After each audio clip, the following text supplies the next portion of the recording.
Chapter 13. Say Goodbye to George Carlin.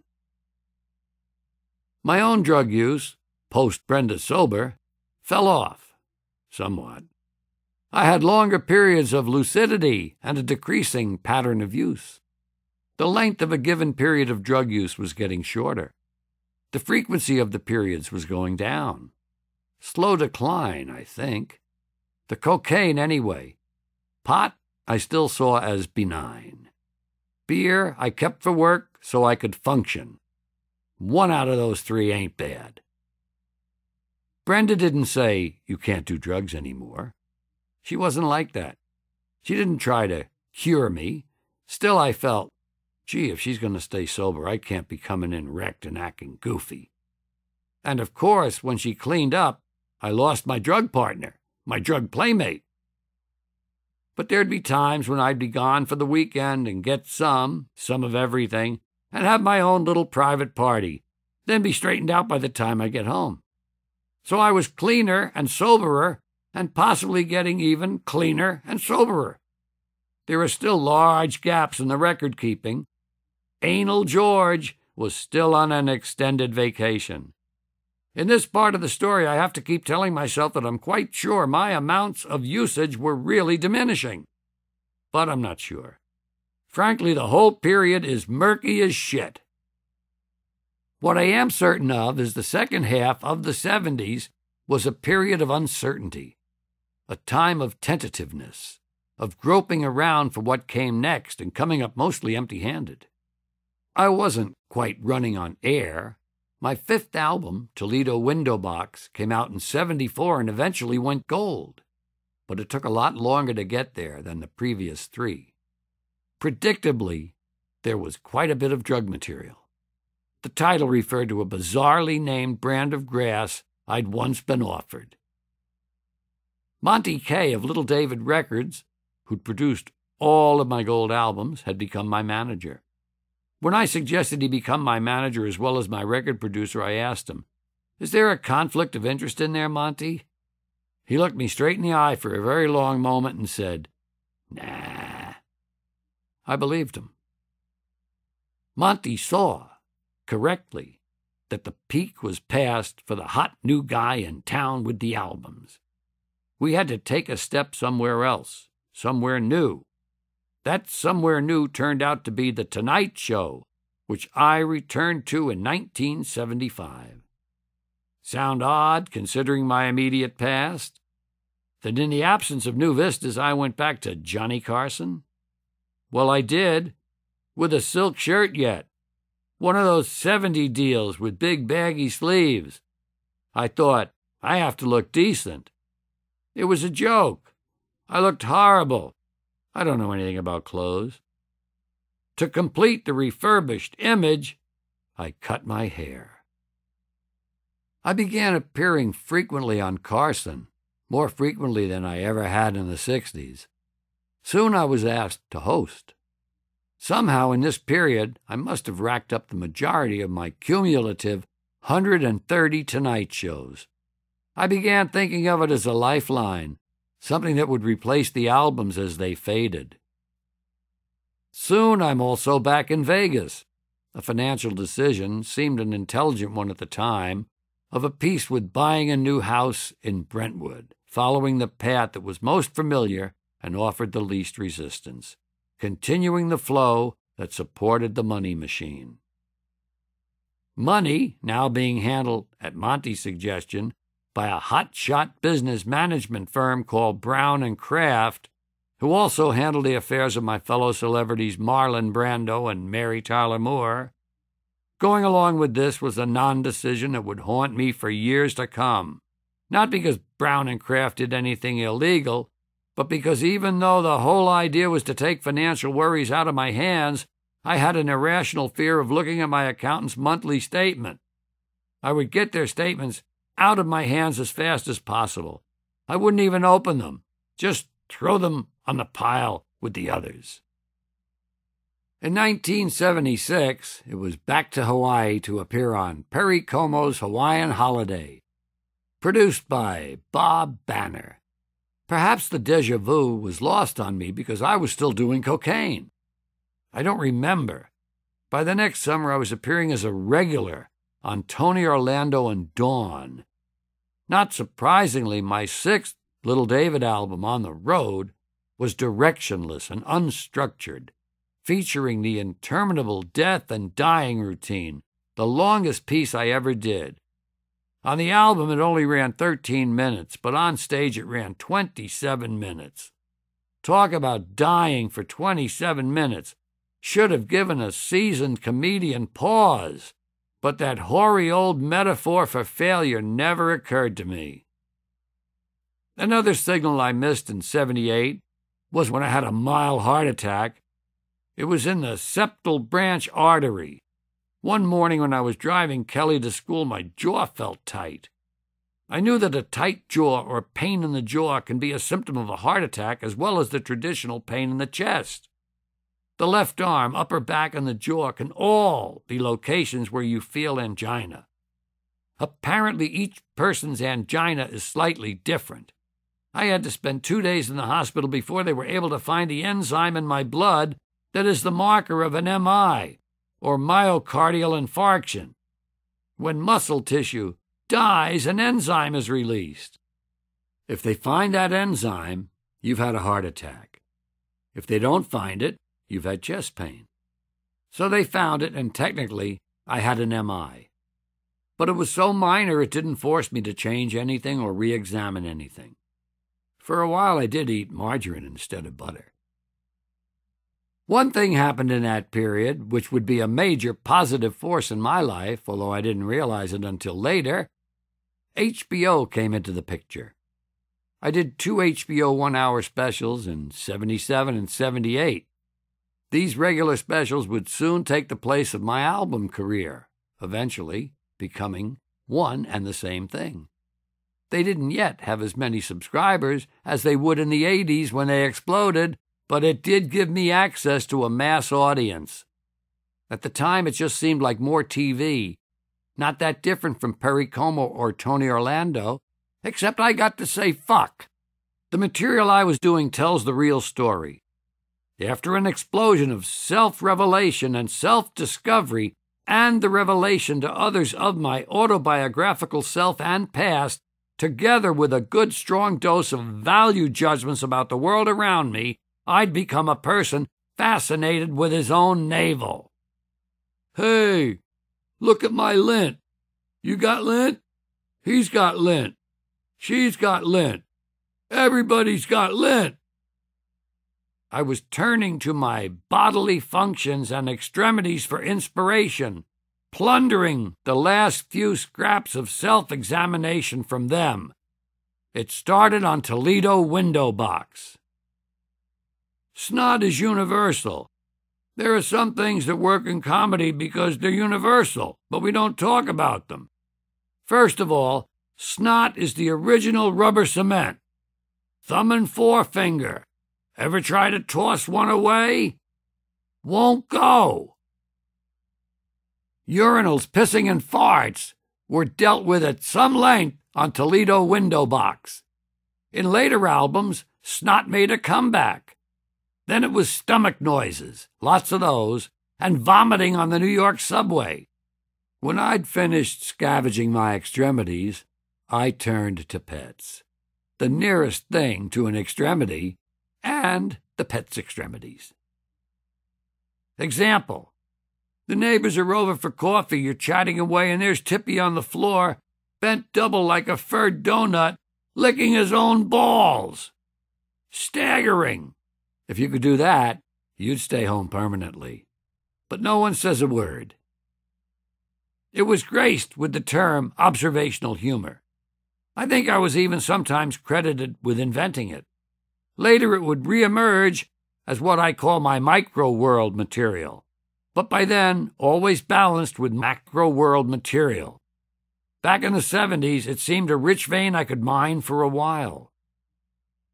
The very fact that I didn't see what was happening, and I never have been quite able to untangle why I was behaving like this, is itself a sign of profound confusion.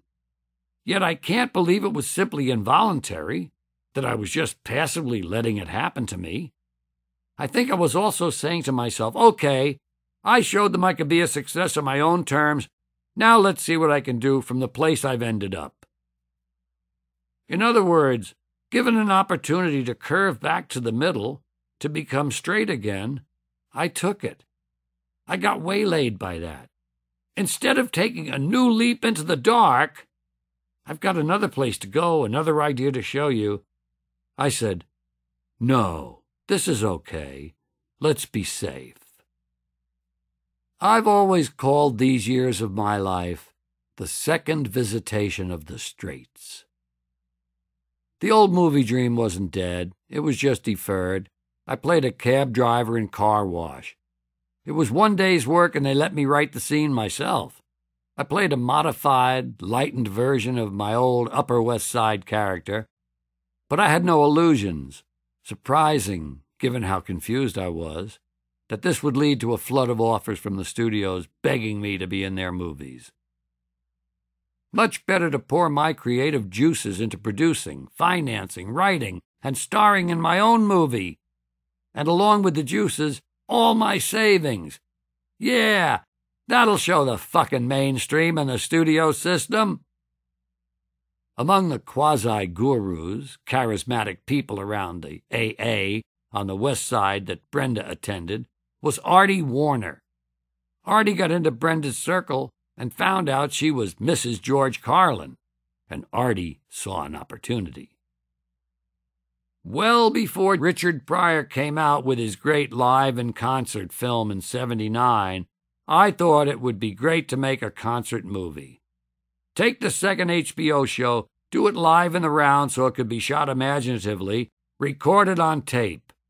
We'd use part of the concert for HBO, parts of it we'd transfer to film, which wasn't commonly done at the time, and we'd have our concert movie. Of course, the themes I would be exploring were the mundane, micro-world I was into at the time. Teeth, fingernails, dogs and cats, how your sneakers smell when you get up, shit like that.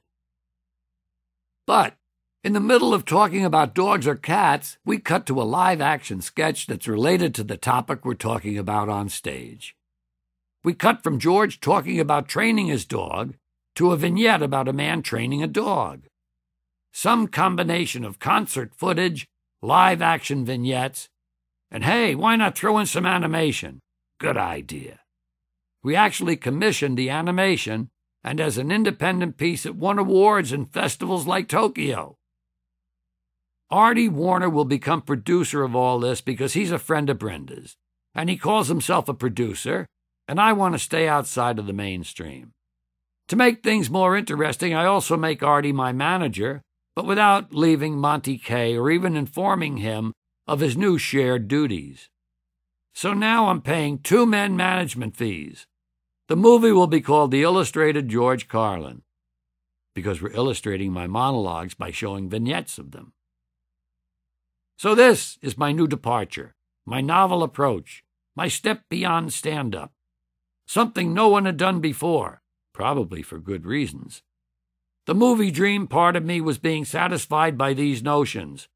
I think this was why I was able to accept whatever fall from grace, whatever fall back into the mainstream this whole period represented. I could accept that because I saw myself as having taken an innovative step that was going to end-run the studio system and dazzle everybody with a new idea. Artie rented an office and assembled a full pre-production staff with an impressive payroll, and we started casting for the vignettes, putting together production schedules, interviewing advertising agencies, looking for distributors, all on my dime. For a while, it looked like we were coming close, but I had to walk away from the Illustrated George Carlin. I just ran out of money. Although, because I never opened those monthly statements from Brown and Kraft, I had no clue just how much money I'd run out of. Years later, I looked at the material. It was horrible. Some of the vignettes might have been improved with being performed, but most of it was just mortifying and empty. He may not exist, but God saved me from making the Illustrated George Carlin. But then a new area of concern appeared on my radar, which I was even less well-equipped to deal with than how many Teamsters we'd need for the second unit. And from a totally unexpected quarter. Kelly. It wasn't about drugs, the usual do what I say, not what I do or did hypocrisy boomer parents grapple with. Kelly began smoking pot when she was 13, stealing roaches from my office. I figured it out after a while, and rather than being big bad dad, I did make a living being against all forms of authority. I let it go. Brenda was aware of Kelly smoking too. You might think it odd, considering what we'd been through, but neither of us stopped her. In fact, I split ounces with her when I was home. I preferred the approach, if it's in our house and you're not driving around, at least you're semi-safe.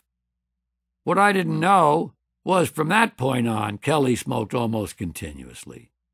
She went to school stoned. She functioned throughout high school stoned. She got straight A's stoned. The bud doesn't fall far from the plant. At 15, she started attending Crossroads, an arts and science high school. Full of celebrity kids, but a real brain factory. If you were smart enough, you could really learn there. If you just wanted to take dope and float through, I guess you could do that too. There were different cliques, a lot of kids who learned everything they could and stayed out of trouble. Then there were celebrity kids who did nothing but drugs. Kelly had a foot in both camps. But then she got into a relationship with a guy who began treating her bad. He beat her up as well as abusing her emotionally. She began to spiral out of control, cutting school, ramping up her drug use with cocaine and quaaludes. There was depression, ulcers, even pregnancy. I didn't know about any of this. We always kept our distance when it came to talking about her problems and her feelings. I didn't want to be an intrusive parent. My own parents' fearsome need to control me scared me off any behavior like that. Don't be like Mary. The old, old story. When it came to Kelly's problems, especially pregnancy, I really abdicated my responsibilities. And yet it was all directed at me, all designed to get my attention. I just took an emotional walk on that. What I should have done was to be more aware, intervened, opened up. But I was afraid of what lay behind that door, afraid of what might come out. One of my biggest fears, the most difficult area of my existence, has always been unleashing my feelings. I did come through in the end, kind of. She finally told me about everything the kid was doing, his physical and verbal abuse of her, getting pregnant, everything. I went to his father. First, you're footing the bill for all this. Second, I don't want him near her anymore. To make sure the kid got the point, when he came around anyway, I got my baseball bat. I showed him the bat and said, I don't play baseball. Neighborhood I come from, we use bats a different way, to change a person's behavior. Without actually threatening the kid, I made it clear that if I ever found him on my property again, I'd beat his fucking head in. He got the point. Never came near Kelly again. Later, she told me it was the first time in her life she'd felt I'd done a real traditional fatherly thing. She was shocked, she said, and very proud. At some point in 1980, I left Monty. Artie was already out of the picture and drifted without management for a time. My career was really flat. I was out all the time on the road, and I was still drawing people, but there was no new, inventive, exciting direction, and the number of empty seats I saw over the footlights each night was growing. To make matters worse, it was a time when there was an enormous amount of activity going on all around me in the world of comedy. SNL had gotten huge, a continuing hit and a cultural phenomenon. Its cast members, Belushi, Chase, Aykroyd, were moving on to movie stardom, and other future comedy stars were taking their places. Animal House, the biggest grossing comedy to date, was being imitated all over Hollywood. Monty Python had done Holy Grail and was about to release The Life of Brian. Comedy was coming out of the walls. Brick walls. Comedy clubs had been appearing everywhere for the last few years like an infectious rash. And a wild and crazy guy who was doing unheard-of things for a comedian, packing 15 and 20,000-seat arenas as if he were a rock supergroup. Steve Martin was not only white-hot, he was sucking up all the live appearance comedy business there was. And I was regressing, spinning my wheels, stagnating. I began to get ominous signals. National Lampoon ran something as a letter to the editors, supposedly from me. It read, "Dear editors, hey man, like, you guys, wow man, do you think, man, like there is such a thing as, well man, like self-parody?" It stung, but I realized what they were talking about. They weren't wrong. On the Road had a piece about peas, which happened to be my favorite vegetable.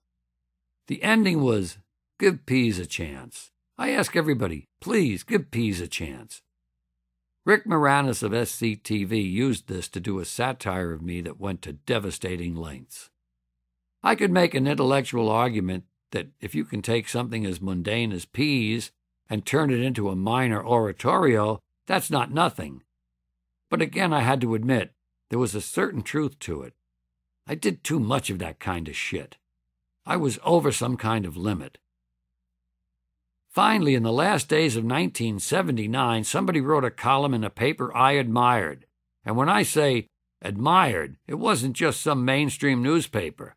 On the other hand, I've completely blocked who it was. He wrote, "Well, the 70s are over.